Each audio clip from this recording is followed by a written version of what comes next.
জঙ্গলমহলে রুক্ষ মাটিতে ভারত সুন্দরী কুল, শীতেও ফলছে আম। বছরে লক্ষ লক্ষ টাকা আয়ের দিশা দেখাচ্ছেন মেদিনীপুরের অধ্যাপক। আদতে কুল দেখতে অনেকটা ছোট ছোট আপেলের মতো, তাই সকলে একে আপেল কুল নামেই চেনেন। পোশাকি নাম অবশ্য ভারত সুন্দরী কুল। জঙ্গলমহলের লাল অনুর্বর মাটিতেই কুলের চাষ করে লক্ষ লক্ষ টাকা উপার্জন করে যুব সম্প্রদায়কে দিশা দেখাচ্ছেন মেদিনীপুরের বিদ্যাসাগর বিশ্ববিদ্যালয়ের অধীন সেবা ভারতী মহাবিদ্যালয়ের অধ্যাপক প্রশান্ত কুমার দাস।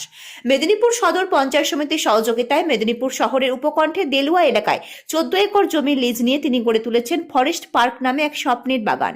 সেখানেই 5 বিঘা জমিতেই আপেল কুল বা ভারত সুন্দরী কুলের চাষ করেছেন তিনি। সেই সঙ্গে এই শীতে ওই বাগানে ফলিয়েছেন তিনি অল টাইম কাটিমন আম। বছরে দুবার পাওয়া যায় এই আম।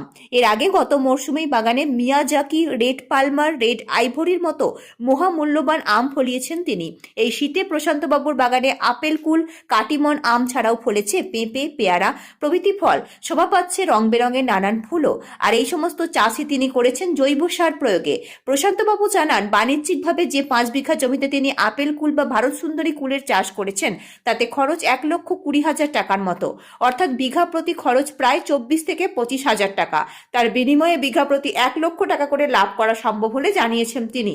ইতিমধ্যে 31 ডিসেম্বর পর্যন্ত প্রায় 1.5-2 লক্ষ টাকার কুল বিক্রি করা হয়েছে বলেও জানান তিনি। জানুয়ারি মাসে আরো 2-3 লক্ষ টাকা বিক্রি হবে বলে জানিয়েছেন বাংলা বিষয়ের এই সহকারী অধ্যাপক তথা বছর 40-এর উদ্যোগী যুবক। তিনি জানান, ফের মার্চ থেকে এই কুল গাছগুলির পরিচর্যা করলে পরবর্তী ডিসেম্বর-জানুয়ারিতে আবারও কয়েক লক্ষ টাকার আপেল কুল বিক্রি করা সম্ভব। প্রশান্ত বলেন, জঙ্গলমহলের তরুণ প্রজন্মকে বিকল্প আয়ের সন্ধান দেখানোর উদ্দেশ্যই বছরখানেক আগে আমরা গড়ে তুলি সৃজনী এগ্রো ফাউন্ডেশন।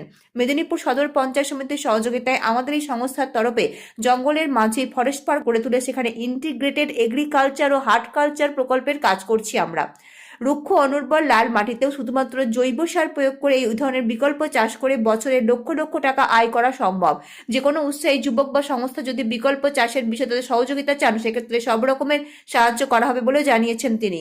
মেদিনীপুর সদর পঞ্চায়েত সমিতির সভাপতি উর্মিলা সাউ বলেন, অধ্যাপক সহ ওদের এই সংস্থা খুব ভালো কাজ করেছেন, অনেকের কর্মসংস্থানও হয়েছেন। সর্বোপরি আমাদের এই মেদিনীপুর সহ জঙ্গলমহলে যুবকদের বিকল্প আয়ের দিশা দেখানো সম্ভব হচ্ছে এই প্রকল্পের মাধ্যমে।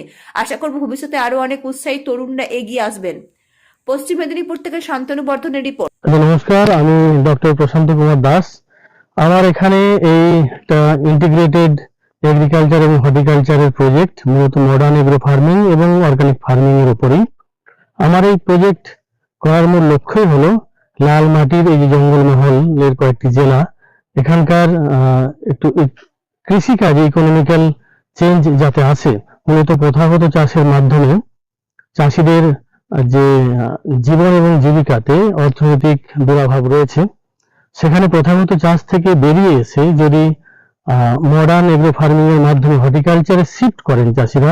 যদি আমি কুলের উদাহরণ নিই, এই মুহূর্তে যেহেতু কুল আছে আমাদের, কাশ্মীরি আপেল কুল বা ভারত সুন্দরী কুল, এই কুলের ক্ষেত্রে আমি বলতে পারি বিঘা প্রতি 20 থেকে 30,000 টাকা খরচ, এবং 1 বিঘা কুল চাষ করলে সেখানে 1 লক্ষের বেশি প্রফিট থাকবে।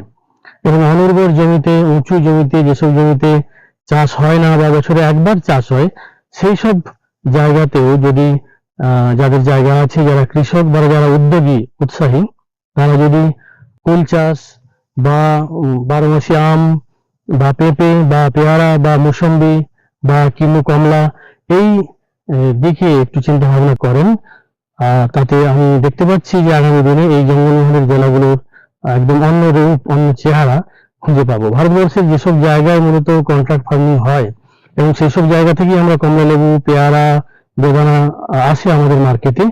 পশ্চিম মেদিনীপুর, ঝাড়গ্রাম, বাঁকুড়া সহ এই লালমাটির জেলাগুলিতে ভীষণভাবে ফলের বাগান, ফলের চাষ enrich district, fruit enrich district হিসেবে আগামী দিনে গড়ে ওঠার সম্ভাবনা রয়েছে। এবং সেই জন্যই আমাদের প্রচেষ্টা, আমরা মূলত সৃজনী এগ্রো ফাউন্ডেশন এবং মেদিনীপুর সদর পঞ্চায়েত সমিতি আমরা একসঙ্গে কাজ করছি। আমাদের লক্ষ্যই এই জেলাগুলির অনুন্নত জায়গায় ফলের বাগান তৈরি করা বা করানোর ক্ষেত্রে সম্পূর্ণ সহযোগিতা করা, ট্রেনিং দেওয়া, এবং তাদের একটা প্রজেক্ট কমপ্লিট করতে ফিনান্সিয়াল হেল্প সহ যে কোনো ধরনের সরকারি সুবিধা যাতে কিভাবে তারা পাবে সেই দিশা দেখানো।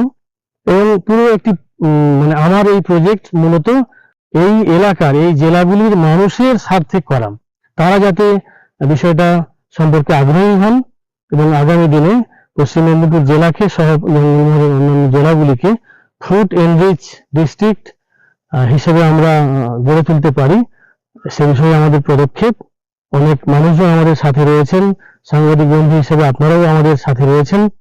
আমরা সবাই মিলে চেষ্টা করলে নিশ্চয়ই আগামী দিনে কৃষিকাজের ক্ষেত্রে মেদিনীপুর জেলার এবং পাশাপাশি জেলাগুলোর অন্যরকম ভবিষ্যৎ দেখতে পাবো।